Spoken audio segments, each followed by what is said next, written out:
welcome you all, and especially our speaker of the day, my not only friend and colleague for the last, I think, more than 4 decades. I call him Satin, of course, and Dr. Alapati Satyanarayana has been an eminent plant breeder of international repute.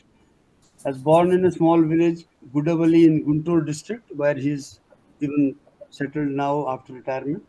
He obtained his bachelor's, master's, and doctorate degrees from the Banaras Hindu University with outstanding merit. Starting as a lecturer in same place, Banaras Hindu University, and then he through the ARS stream where he was the first ranker in plant breeding, and he pushed me to the third rank. We both went into the exam together and studied together. And he joined ICR, and we were together there for several years before he moved on to Angrao as associate professor in 1981. He had a very fruitful and illustrious career as a pulse as a breeder, and developed a number of vegetable and pulse varieties through his career that have revolutionized production in various niches of pulses before he retired from Angrao as director of extension. During his illustrious career, he had many key positions in the university, and even after his retirement, he is still very active in developing high yielding disease resistant varieties, hybrids of field crops as well as vegetable crops, in addition to educating farmers on sustainable agricultural practices. That's a real good social work he is doing. And the impact of his few things, if I keep on talking about his contributions, it might take the whole 40 minutes. So I will just be brief that his pulses, especially 40 high yielding pulse varieties, 13 black gram, 9 green gram, 11 red gram, and 5 Bengal gram and 2 horse gram, were introduced by him. And later on, he also added virus resistance because that was one of the shortcomings. 4,000 crore worth of additional income to the farmers by today's standards is what his research impact has been. And he was honored with national awards, Hooker Award in 1999 and ISPRD Award in 1994, and also a silent revolution of chickpea in AP with his entire efforts in collaboration with ICRISAT. And we are fortunate that we have Dr. Jagdish Kumar, who was also a well-known chickpea breeder. He's also in the audience. He's sitting very close to Dr. Satyanarayana today. And he, along with him, developed some chickpea areas, and the chickpea area increased fivefold during 1998 to 2008 with those releases and his work on that. Dr. Satyanarayana was invited by the IGRISAT to deliver Institute of seminar on silent revolution of chickpea in 2013. For outstanding contributions, he received two international awards, King Bowdoin Award and by IGRISAT, and Duran Margaret Mashler Distinguished Achievement Award in 2002. And he has also served in many research advisory committees for both the government of AP and as well as ICR. Some of them he was also chairing them. He has Dolichos and French bean. I think when he was in IHR, he developed a variety called Arka Komal, and it became the benchmark. I think 84% of the breeder seed and of beans in India was Arka Komal. So, cutting this story short, I mean, he has been a innovative pulse breeder. He has been a teacher, and he has also had a lot of social work that he continues to do today. And he's also been involved in the SRI, the System of Rice Intensification, for which also he was awarded. A lot of administrative experience, and I think I can go on and go on. So, thank you for accepting this invitation to speak today on pulses, which is your favorite crop. We look forward to hearing your, achievements in the crop, and I'm sure a lot of people will learn from that about the breeding of pulses. Over to you, Satin. Happy to see many of my old friends' faces here. Dr. Tikku, number one, Dr. Angadi, Dr. Kharkwal, and Dr. Vanjari. I think all these people with whom I worked. And I I welcome all of you for my talk. If someone doesn't want to call it as pulse crops, you can call it as grain legumes. Okay. It is as good as that. So I am not a frontline breeder, or we can say the frontier breeder. I am only a conventional plant breeder all through my life, and it Yeah. has resulted good varieties. And now, for example, now we are all trying with the system, unable to fix eco. So this is what happens when you go with a Technology. frontline technologies.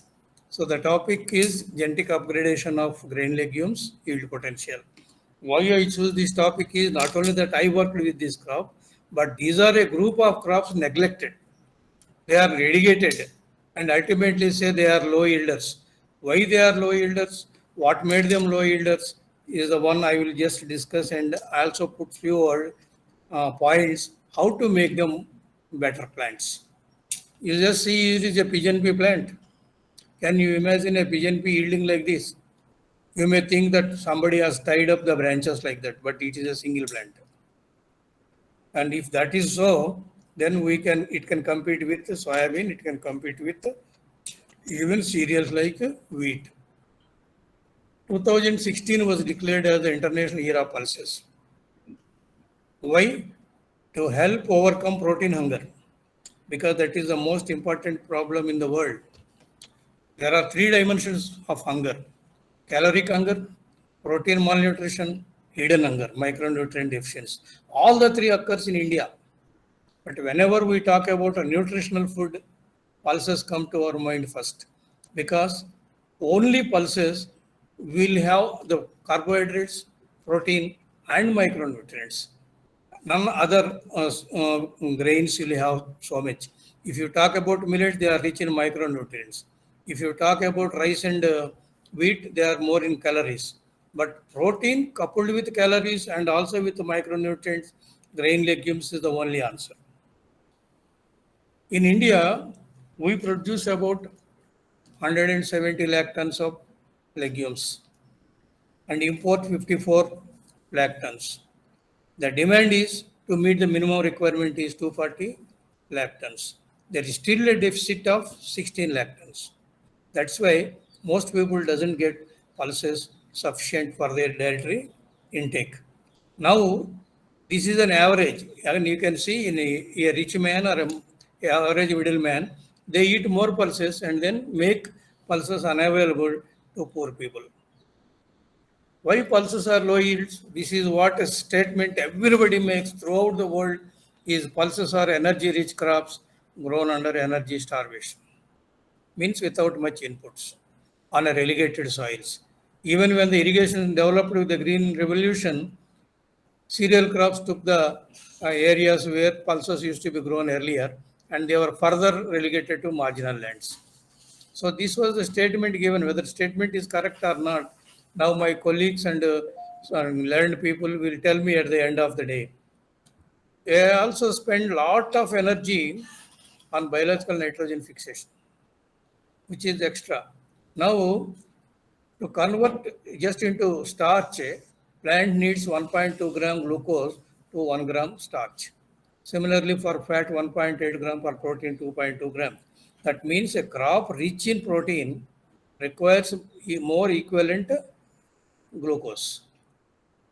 So now, with this background, since they are energy rich crops, they are grown under poor soils, their yields are low. This is a statement finally made. But what about soybean? Soybean is a crop, is almost like a legume, other grain legumes, with 42% and 20% oil, yields up to 4.5 to 5 tons are realized with these crops. Why and how?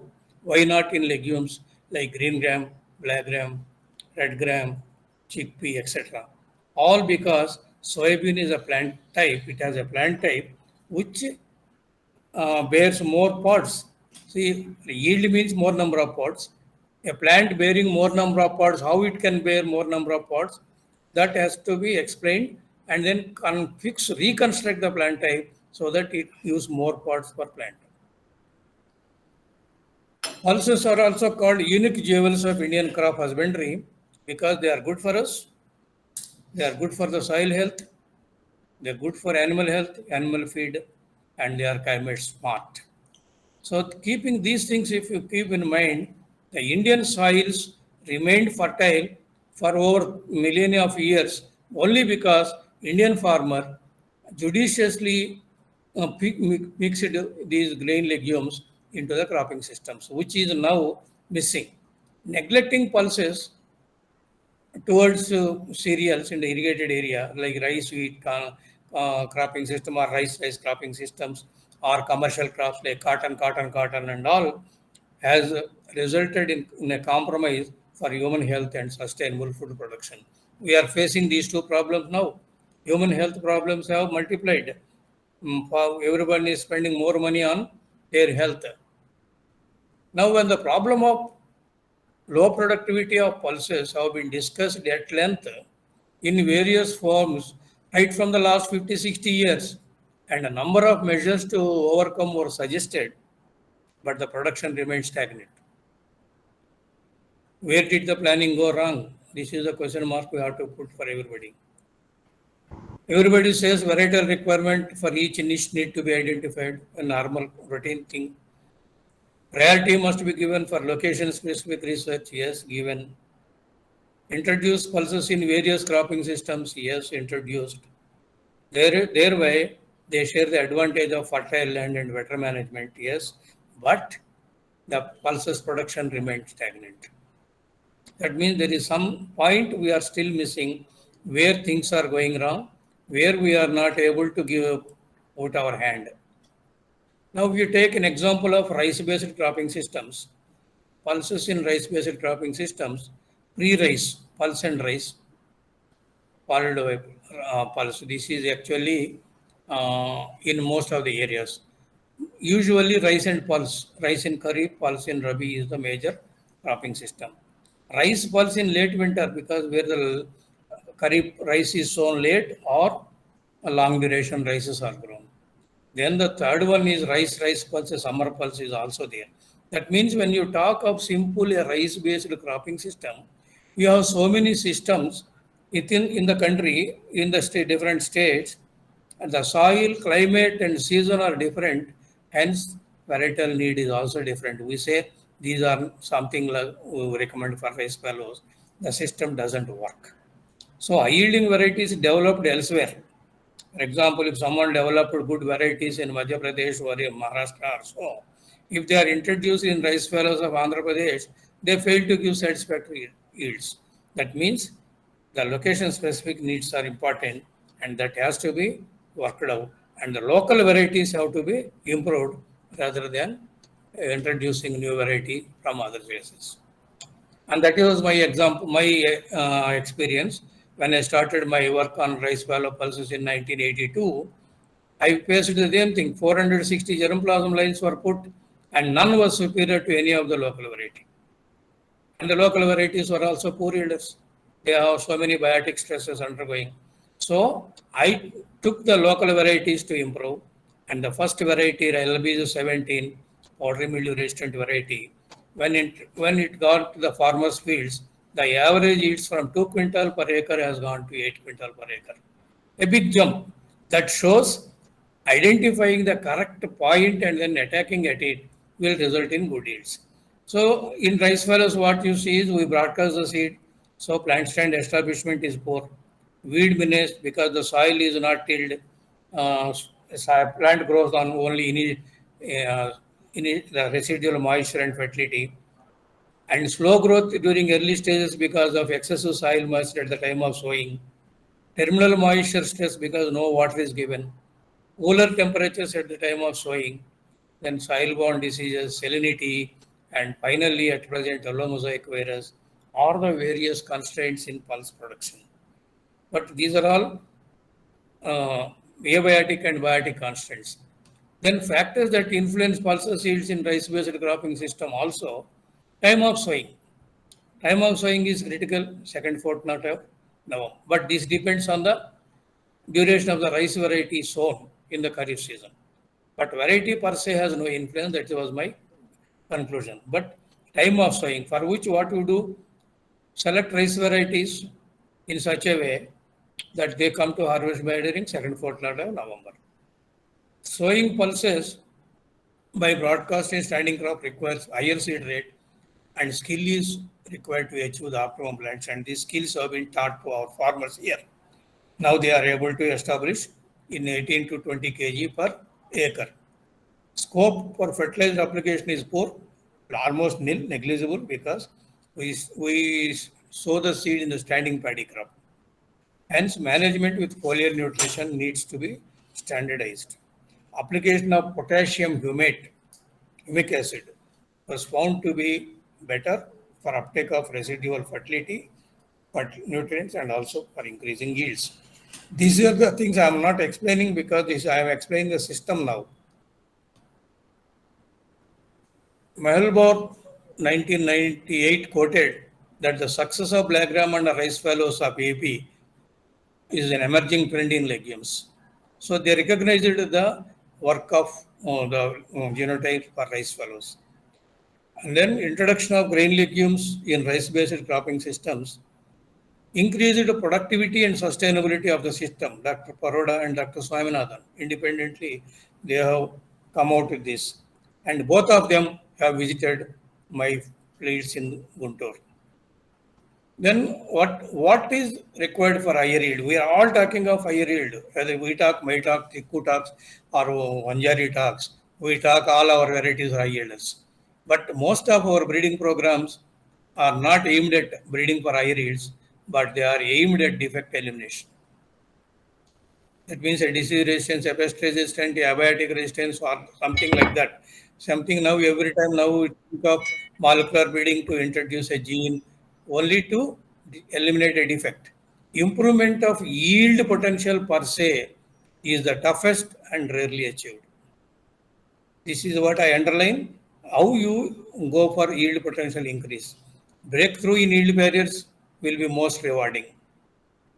And this is the one which I recommend for any crop, not only the grain legume.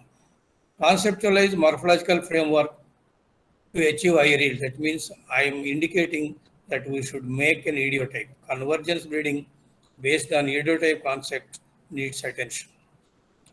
So combination of morphological and physiological traits that contribute to yield and convert them into an idiotype and breed component by component will result in this. I am stressing that because the legumes are self-pollinated crops. For that matter, except maize, none of the crops we handle doesn't show inbreeding depression. When there is no inbreeding depression, we don't have to think of a hybrid. But hybrids is the era. This is the era of hybrids. Unless hybrid is there, there is no business. And then now the plant breeding is art and science and business of crop improvement.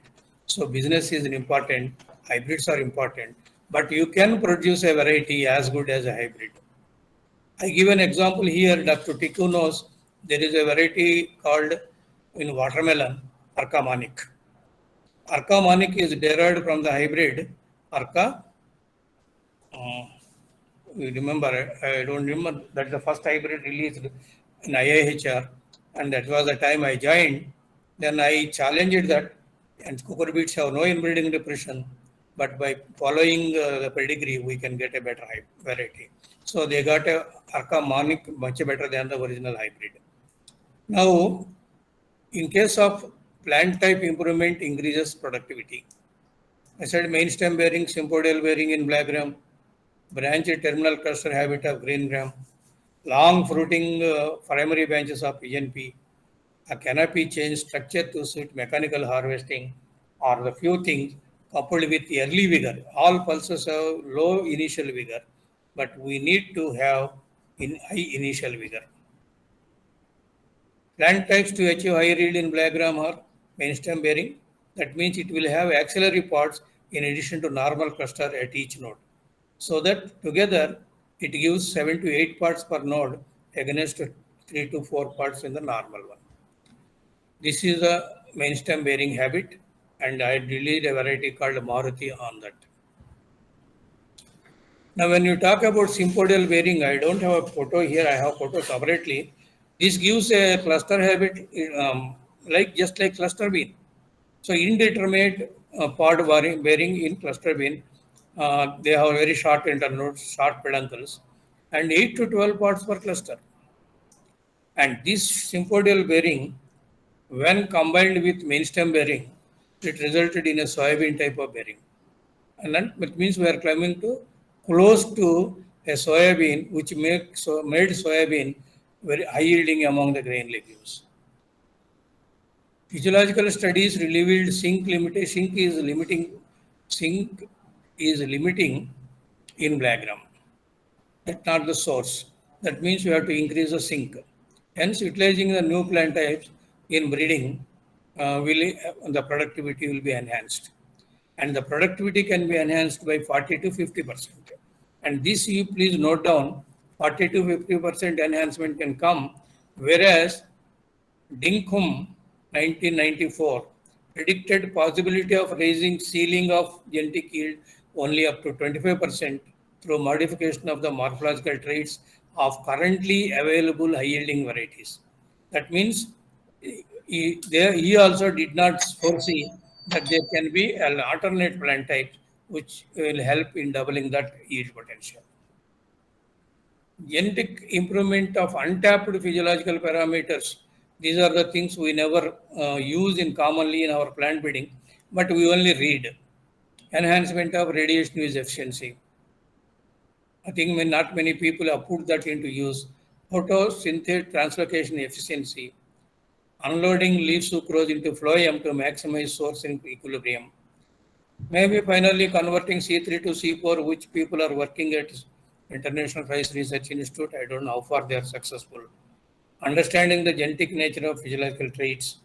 So finally, screening methodology to incorporate these traits. These are the things which we need to think of and then incorporate into our plant types and so further yield levels. Now, when we come to Fusion P, this is our most important pulse. When we talk about dal means Fusion P. It offers an opportunity for faster productivity enhancement with intensive research. Pigeon P has the capacity to cope up with climate change. It is an underexploited crop. Pigeon P genome is sequenced. Yeah, what is your view? Of course, the hybrids cannot be in all crops. Yeah, He's right, but yeah, please. we worked on the hybrid pigeon pea for a considerable time, Yes. but I think this program has not given any success to reach the farmer's field. Although ICRISAT say that they have conducted many trials and they had run a 54 crores project to carry these hybrid pigeon pea to the farmer's field. Main hurdle in this hybrid program, what I feel, that the Scarborough based CMS system is stable, but getting restorers are difficult. We bred more than 200 restorers and tried to get the good combination. And we had been up to the stage of pre-release of some hybrid in Maharashtra. In case of Kajanifolia based CMS system, which is operated by ICRISAT. Welcome back again. You can speak. Okay. Let him continue. Please complete. Yeah. Huh? Satyan, we lost you. Are you getting back? Excuse me, Doctor. I'm not getting. I'm on a cell phone now. So you cannot share the screen? No, he's trying. Okay. Why don't you open on this? No, screen, PowerPoint. It will come on this also. Are you open on this? Let Anyway, we are by the time your system gets on, Dr. Vanjari is talking about hybrid pigeon pea. So Yeah. please listen. Yeah, Dr. Vanjari, please continue. Okay. What I told you earlier is that this Scarborough system is having a problem of restorer, and in Kajanifolia CMS system, there is a problem of maintenance. Although Dr. Saxena tried for more than 2 decades to purify his material, I don't know how many private companies with whom he was sharing to get the pure CMS to maintain generation after generation. And that's why this is the main hurdle. Whosoever is having the stable CMS plus stable restore, then only we can go for the good hybrid. And what is the potential of this pigeon pea plant? What Dr. Satyanarayan told us. He said that progressive farmers are harvesting 3 to 3.5 tons per hectare. Well, I have experience in 1992, as early as 92. One of the farmers in Buldana district, he planted the sole crop at the spacing of 1 meter by 1 meter, accommodating about 40,000 plants per acre, means almost 100,000 per hectare. And at the time of harvest, he was challenging the visitor to go inside the field, bring any 5 plants, I will harvest it here only and give you the seed. And it was on an average 1 kg per plant. And this way, 40,000 plants per acre means 40 quintals per acre. Even if we consider that there are 10% gaps in the field population, it will be around 35 quintals per acre. That way, there is a potential in pigeon pea to go to the 10 tons per hectare. And that we have to exploit, and how we can exploit it. I think this was the good forum to discuss it. Yeah, thank you. I feel that this main thing is that, as said in the UDA, there is no limitation of sink, but the source is to be managed properly. Soil type and its micronutrient status. And during last few years, what we have seen in pigeon pea belt, the soybean-based cropping system is very predominant. Very large area is coming under soybean. And people are growing soybean after soybean, soybean after soybean. Not only that, but in the sequence of soybean under irrigated condition, they are going for soybean followed by chickpea. And this way, the soils have been exhausted, and now they are not getting the proper yield of soybean also. Earlier, they were getting about 25 to 30 quintals per hectare very easily for soybean in the Kharif season. Now they are hardly harvesting 10 to 12 quintals. Yeah. Therefore, let us concentrate on the soil resource and its management. And for management, I think it is not only chemical fertilizer, but we will have to go for the organic manures to enrich the soil for micronutrient. Thank you. Now what I am telling is plant type concept. No, the discussion was because about hybrids. So he was talking about the problems of pigeon pea hybrids. We did not talk of this or that. We talked about only why hybrid I was not understand hybrid. Even in tomatoes, you can have a variety as good as better than the hybrid also, provided you have the patience to build the plant type. So this is what the concept. I don't agree there, but I don't want to start that debate. I don't agree. But okay, that is separate. That is separate debate. Okay. Let me go through. Yeah. Then we will have at the end. At the end, we will have debate. Yeah. So this type of breeding the long primary branches into, for example, if the same long primary branches are in a hybrid, it is a plant type. Yeah, So Yes.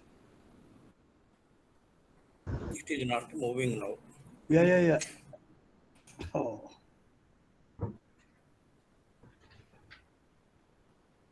Stop sharing. Say no. This fellow. This is not moving, the slide.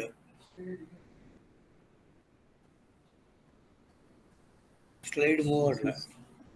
Such an interesting topic, and we are getting this problem. See, further Because everybody upon say, the please. plant type, I got a plant with so many primary branches, no secondary branches, and this was released as Arjun.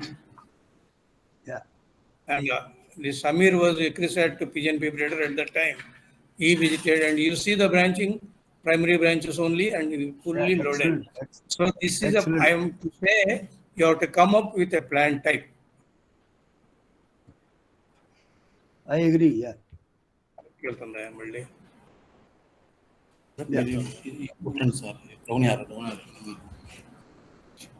This is the trait I used for pigeon pea plant type. This is the variety Raja I released. This is the variety Arjun I released. And then same Arjun. Now, super early red grams are also needed to fit into different seasons because they are photo and thermo insensitive. And then not much attention is made on this group because they are having very high harvest index also. But question is, their plant types are small. You have to increase biomass coupled with harvest index. We have varieties Ishwari in 90 to 100 days. See, this is the Ishwari variety where we have planted only at 18 centimeter row to row. Now, coming to some basic plant breeding to help that concept which I have given, putting inherited superiority to work is a major objective in a plant breeding. The last sentence. Breeding is an art, science, and business of crop improvement. This business of crop improvement has made hybrids into business, and that's how we are surviving. At present, plant breeders are using very narrow genetic base of crop improvement. Added to that, germplasm movement is restricted. Adequate genetic variation is available for traits of economic importance. Pre-breeding with wild relatives will help to mine the genes. This is one area because this may be done in other crops like rice, but not in legumes. This I have skipped because these are the various techniques chronologically we have come up to nanotechnology. Research priorities, super early pigeon pea, early vigor, non-shattering mung beans, then plant type based plant breeding, and varieties suitable for machine harvesting. These are the things which we need to construct in grain legumes. Absolutely. Choice of breeding depends on target genotype. Target genotype means you have to define what is your recombinant, expected recombinant, and then when the expected recombinant, then you try to make your parental selection so that you can reduce number of crosses. Choice of breeding method help in creating such recombinants in high frequency. Pedigree method, backcross method, gene actions governing quantitative traits will all determine based on the trait we are going to transfer. A sound knowledge on plant breeding helps in identifying parents, effective choice of breeding methods, selection and fixing of recombinants, gaining confidence in handling material. Lack of proper knowledge in the above at times may lead to irrevocable loss of valuable material. This is where you all will agree with me. Once the material is in someone's bad person's handle, and you will lose the material, we cannot reconstruct them also. Make plant breeding an interesting subject. Discuss and exchange views regularly. This is what I started with Tiku when I was in IIHR. We used to have weekly, fortnightly exchange of some chapters. Improve skills in plant breeding. We work together, try to help each other in their breeding aspects. Understanding of the work behind the success stories of successful plant breeders will give us boost However, in the present day plant breeding, emphasis is laid on an array of related subjects which are supposed to form new tools of plant breeding, but less time is spent on understanding the genetic basis of defining finer steps of plant breeding. And this is where I once again reiterate all of you, and we are all good at conventional plant breeding. There is nothing to replace conventional plant breeding. We add anything over that. Quantitative genetics, I don't think I have to tell everybody here, we are all breeders, but no two individuals are identically same. Discrete differences that bring hard cash to farmer are usually quantitative. So breeding methods based on gene actions, governing a trait, to break the close linkage of closely associated quantitative traits is important. Now coming to hybrid technology, this is where I am not questioning the technology. I like the technology. I would like to have hybrids also. But what I want to say is the present century is being used as the era of hybrids. Unless you say it is a hybrid, there won't be market. But hybrid also ultimately as can be defined on plant type basis. So the mechanism of heterosis itself is not fully understood, but it has been exploited fully. So hybrid culture of agriculture is the order of the day. Continue with hybrids, continue produce hybrids, but hybrids also, the parents also should be based on the plant type traits. Smart breeding, of course, is an added tools, biotechnological tool, marker assisted selections, etc., will be new tools to plant breeding. And in combination with conventional plant breeding, molecular aid selection may deliver results quickly. Thank you. Okay. See, this is a plant Thank- type which got an award in an exhibition. That's why it was given a flower there. Oh, that's a nice one. Very Like good. a bouquet. I think. Yeah. Yeah. This type of plant supported up to 250 pods per plant. So we can achieve higher yields in legumes working closely on plant type aspects. Now my topic I am over and it is open for discussion now. Now can I put that Thank you, PowerPoint Satyan. off? Yeah, you can take it off, and I think there is scope for how much time we have. We can spend about 15-20 minutes. Everybody Yes, sir, we okay have with that? Because I feel there are a couple of points that would be nice to hear some discussion. It will be very interesting, and then I will try to sum up what Dr. Satyan says. And, Yeah, blue point first can be let us extended. listen to questions. I want to actually just have a comment from Satyanarayana, good old friend. Just now he mentioned that conventional breeding, there is no replacement for that. But Satyanarayana, nowadays we hear a lot about speed breeding, fast forward breeding, commercial breeding. So as a conventional old time breeder, what are your observations on these new words? Yeah, would like to hear him. See, Dr. Tikku said defect elimination gave us a lot of improvement in yields. Yes, defect elimination goes on. Defect elimination must go also. Not only the crygenes have come in, and I fully agree with him. Whether it is stress, yes, when the stress is removed, yield comes. When the disease is removed, yield comes. So that is defect elimination. But regional plant yield quotation per se has to be improved. Now, when you come about talk about conventional breeding, the speed breeding is nothing but speeding up your conventional breeding. Yes. How the generation is advanced, fast, how the information can be overcome, and what type of measures you can take. Ultimately, the breeding is conventional breeding only, not molecular breeding. So, whatever you call even gene editing coming up nowadays, even the gene editing is nothing but a defect elimination. So, but where we can make two parts in place of one part, that is the plant type. Yeah. That is what I want to stress. Even be it Yeah, a hybrid, be it a variety, be it a defect elimination breeding, but In a defect elimination, the plant is giving its potential. Suppose its potential is 100. Can we make it 150? Can we make it 200? That is something else subject. Yeah, actually, to that I'll add Satyan and Dr. Khadagwalji.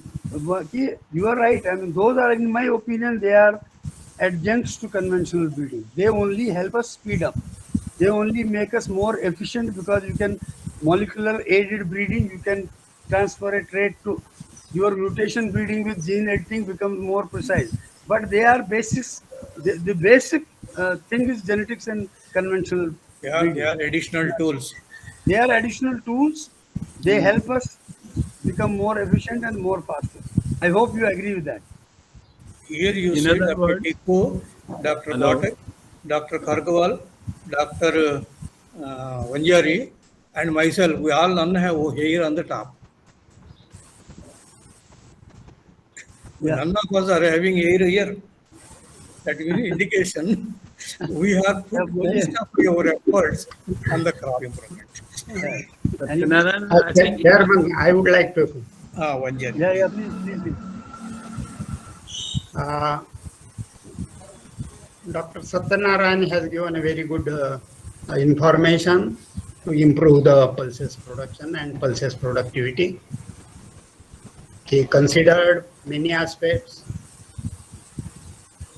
Now there is a big debate going on through Times of India on the GM technology, and example is always given for BT. I think in pulses also BT transgenics are available with chickpea as well as pigeon pea. So I would like to hear the opinion of Dr. Satyanarayana about what will be the future of BT in these food crops, particularly legumes. It's a big question because everybody is breaking their heads on that only, because whether to give permission for food crops or not.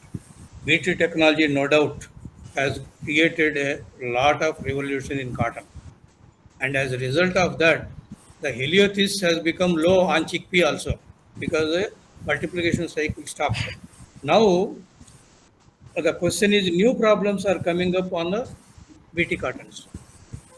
Now, pink bollworm, they are unable to manage. So, new problems do come. So, if one defect is eliminated, plant breeding is nothing but aiming at a moving target. By the time you solve one problem, new problem will come. So, this is already there. But question is, BT technology can come to food or not? But my opinion, if BT technology was not introduced in India, by now we would have made a beautiful IPM, which people have not carried Yeah, out. BT cotton has come. I would like to Yeah. add here, Yeah. although the BT cotton is taken as the example of success for transgenic, I will say that during last 20 years, we are stuck up with certain problems, and particularly when the new versions of BT came into the existence, the proposers are not in favor of biotesting them continuously, and I feel that our testing program must be there as we evaluate for yield. Same thing should be there to evaluate every event of BT for its biosafety also. In case of pigeon pea or chickpea, these are food crops, and at present there is a moratorium on the even testing on farmers' field of this material. And although this molecular breeding and mass assisted selection has helped us to certain extent, we should go in big way to assemble the QTLs in the productive variety so that we can increase. That way, That is a important thing. One, I want to give one comment about the breeding for earliness. This agenda is being kept for last 60, 70 years. Right from Dr. Paroda or Dr. Ramanujam. That time they have initiated and they have developed a good material also. I think first early pigeon pea was Prabhat, bred by Dr. Shankarlal. But it was with small seed type. Subsequently, seed size was improved in early genotypes. But what I found that earliness is not very determinate type.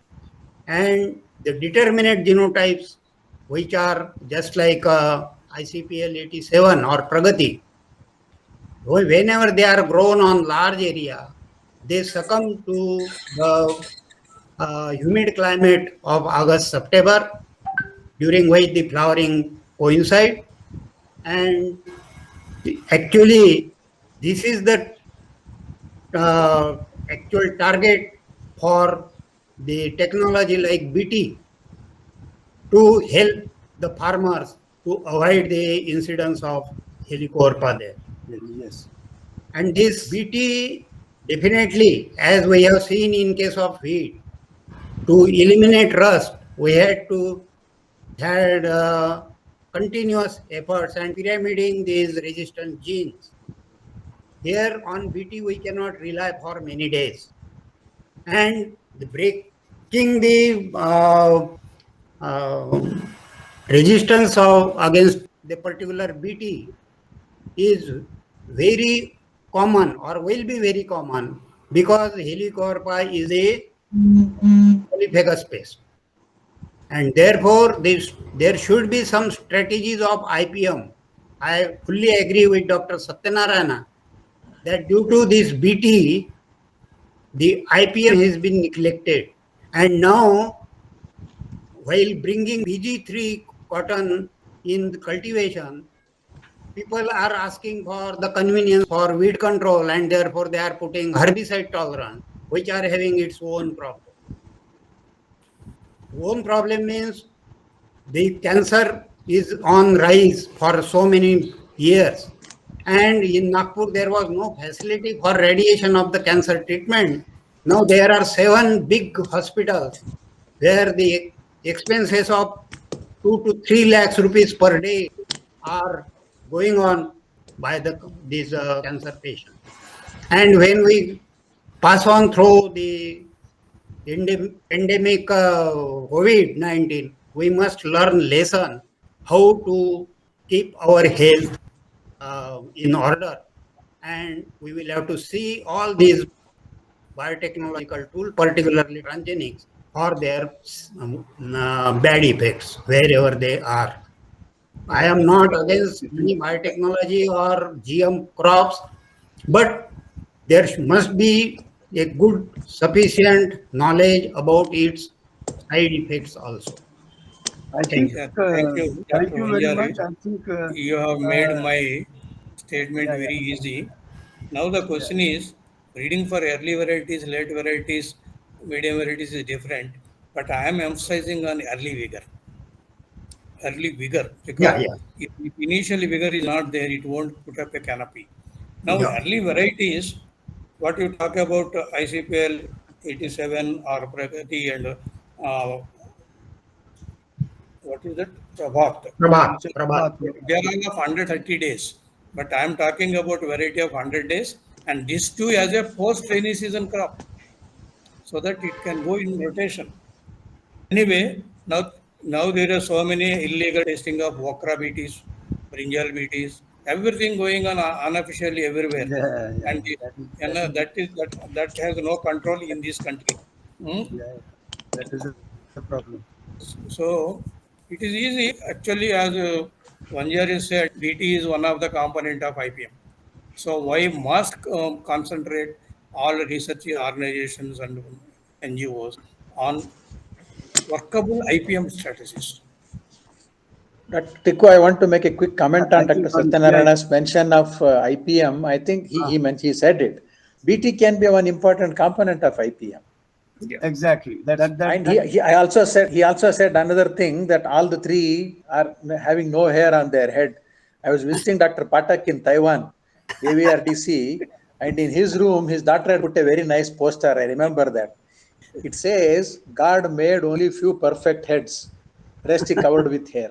So I think you should be happy that you don't have, you are perfect heads. Sorry We are for that glad that comment we because don't have.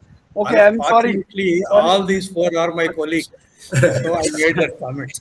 Sorry, Satyan, just a minute. I think I heard Aparna, will take just 5-10 minutes more? Is it Yes, okay? sir, we If can everybody take. is okay with that? Okay. I heard one this Rajiv, I had thought that he would come in and say something about hybrid because his talk is going to be on hybrid. And the second is, I think Dr. Redaya or somebody had raised a hand. Is somebody wanting to say something? Is there anybody? Yes, I will have one comment. Yeah, please. Satyanarayana, I think it was a very nice presentation, and I can say, as usual, you are one of my favorite breeder. Wonderful breeder. I respect you for that, and rather, I have learned many things from you for the breeding. Now, only thing I'm asking you about pulses we consider very highly nutritious in the vegetarian diet. Are we also working in something on nutritional aspects, particularly like they say uric acid or something which can be increased if you eat a lot of legumes? So, are we having some kind of work on those nutritional factors also in legumes? Yeah. Yeah, many people are working, Yeah. particularly on the protein profile, amino acid profile. There are because to add quality to the food, well, the work is going on. It's very important for Indian diets because pulses is one of the major component. You Yeah. cannot live without dal. Yes. Yeah. I think now Rajiv has raised a hand. So, Yes. Rajiv, you're welcome. Sir, thank you very much, sir. I think this is a really inspiring movement, to be listening to such people, such seniors, senior crop breeders who have invested a whole lifetime and who definitely belong to the cream of India. And, I mean, I'm not exactly young now, but I mean, listening to people who have invested, so, I mean, it's all the more inspiring, but also, in this particular case, I have a remark to make. Dr. Alapati has, see, I mean, the next topic we are going to discuss the next time is about hybrid vigor. And I mean, what I have seen is normally many of the people, they have black and white pictures about hybrid vigor, the basis of hybrid vigor and whether or not heterosis exists. And I could see something very similar in Dr. Alapati, and he's made a very clear statement that even by using, simply without, simply by basing our reasoning on dominance, we can have inbred lines which are as good as a hybrid. So I think the conflict still exists, and this is something which really needs to be addressed. Now, I mean, trying to pinpoint it down to another term, well, putting it in other words is, does over-dominance exist at all? And secondly, how far the over-dominance is expressed in different crops? Is it a crop-by-crop variance? And secondly, looking at the molecular basis, can we prove over-dominance based on molecular tools and molecular evidence? So these are the points I would like to take up in my talk once I'm being given very kindly the chance by ATPBR to present this talk. And I think these are the things we will be discussing. And I have so not revealing too much, but definitely, does over-dominance exist at all? And secondly, how far does it vary from crop to crop? And where is the molecular evidence? These points I'll be taking up specifically in the coming talk, sir. Yeah, I would also Thanks, like Rajiv. to hear Good your points. your lecture on the hybrid vigor. Yeah. But what I just want to add to that is, people have to breed for the parental line development. Sir. Yeah, parental line development. And that also by creating heterotic populations. particularly in exactly. crop like rice and other crops, self-pollinated crops. But when it is over dominance or dominance is immaterial. I think dominance is working, and over dominance means if there is nearly a plant type trait in that, but that is resulting into physical yield more than the better parent.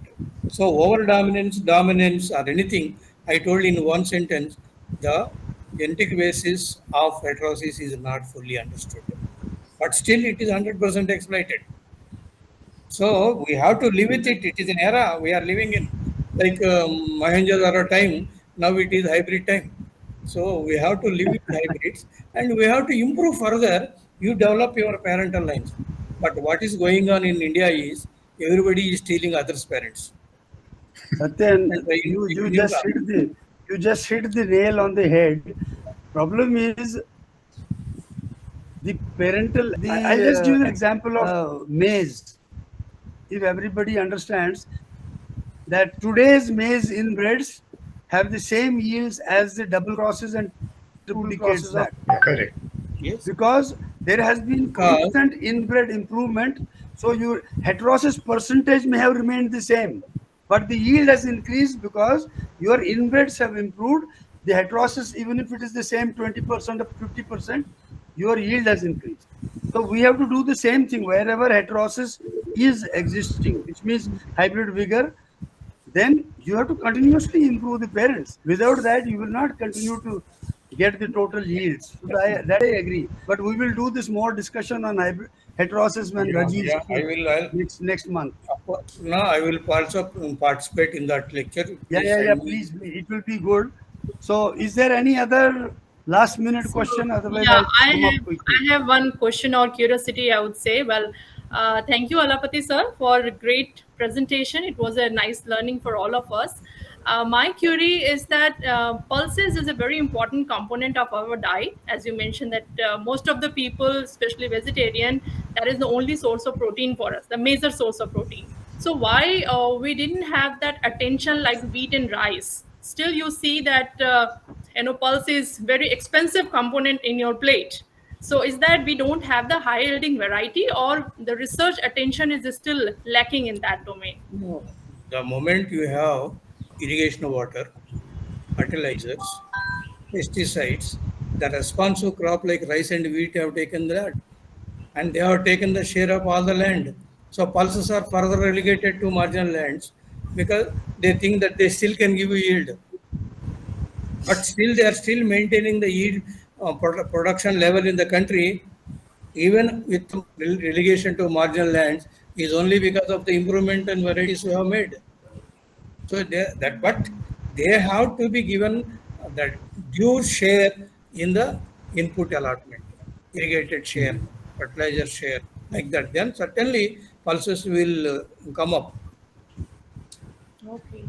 I think I think their capacity to I fix have a point nitrogen here. has become a curse for them. I have a point here. When we say that there is a supply-demand situation, when I know the pulses from the beginning, I have known they are very expensive compared to other grains and other things. But why still we still don't consider pulses as so important at the farmers level?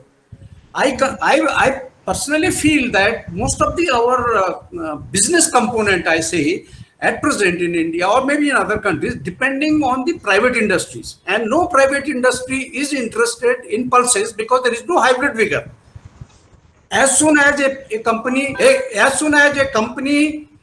releases a variety, next day there are 10 people taking it. Next day. that So is the that problem. may be one of the It is not reasons. because of the hybrid vigor. Sure. Problem is that you invest crores of rupees on your R&D and you come up with a good variety. Next day you lose control on that. That is the problem. Exactly. Not That's one- because there are no. yeah. I mean, the problem is that nobody is Okay. confident to invest. After all, in This- private sector, this we point spend has no crores answer. to 4 crores per This year point on has one no crop. answer. Tikku sir, this point has no government answer. has to come up with the You are answer. We correct have no that it is easily pirated, but only Yeah. thing is these particular pulses, why farmer is not getting encouraged, because he is getting more yield of other crops, more profit from other crops. Yeah. But you make it competitive, then they will come. But I think I have one answer to that. What I have seen, and this is what I used to tell even in Pioneer and Syngenta, that I think this fear we have to worry. We have to take it that 20% of your material will go, and they will go and sell it and do some fly-by-night operation. But we must not forget that a company that develops a new OP variety and produces good quality and good quantity of seed in time and supplies to the farmer comes back. You see, a company like Advanta sells GSN P. From 100 tons, they are selling nearly 1,000 tons today. If everybody would, be able to produce, then why would they grow? So I have seen OPs from good companies. If a new variety has come, there is growth 10 to 20% even for the first 5-7 years, if they maintain good quality and quantity. That credibility fear carries. we have to go over. But yes, That this credibility fear carries. is why people are not. My The question- second question is, sorry? Okay, tell. Sorry? I will intervene, Tiku. I will say how many private companies are investing in legume breeding? Zero. That is correct. Nobody Anyway, is. we What are I'm doing it. saying, they should, Dr. based on that. Anyway, this is a very Pathak, Yeah. the moment you see me and Let Tiku, me sum up. you will get more questions. Okay, we stop it here. We stop We'll it stop it here. here. I'll just try and sum up. Thank you, Dr. Satyanarayana. Thank you very much. I think pulses, as you said very rightly, the first slide was that it's a neglected crop, and we know it is a neglected crop for so many reasons, because maize, wheat, rice, and sorghum, sunflower, they took away most of the work, because there was profit at the end, and there was minimum support price from the government, especially in the north, so the farmers had better returns on their money. So I think Chairman, sir, the fact that I don't agree Government with of this. India made 2016 as the year of pulses, things will start getting more, and as the fact that with pandemic people are now this immunity, this protein and all, vegetarian country, so I think pulses will increase. In my opinion, pulses will get more attention. You can see in the next decade we might see more of pulse work rather than only the cereals. You will see that. And I think I like the idea that you mentioned clearly that soybean has so much yield. Why? Because the plant type can bear that kind of yield. The harvest index is more. So we need to work on improving the genetics of this. Very rightly you said that we are actually reusing the same genetics.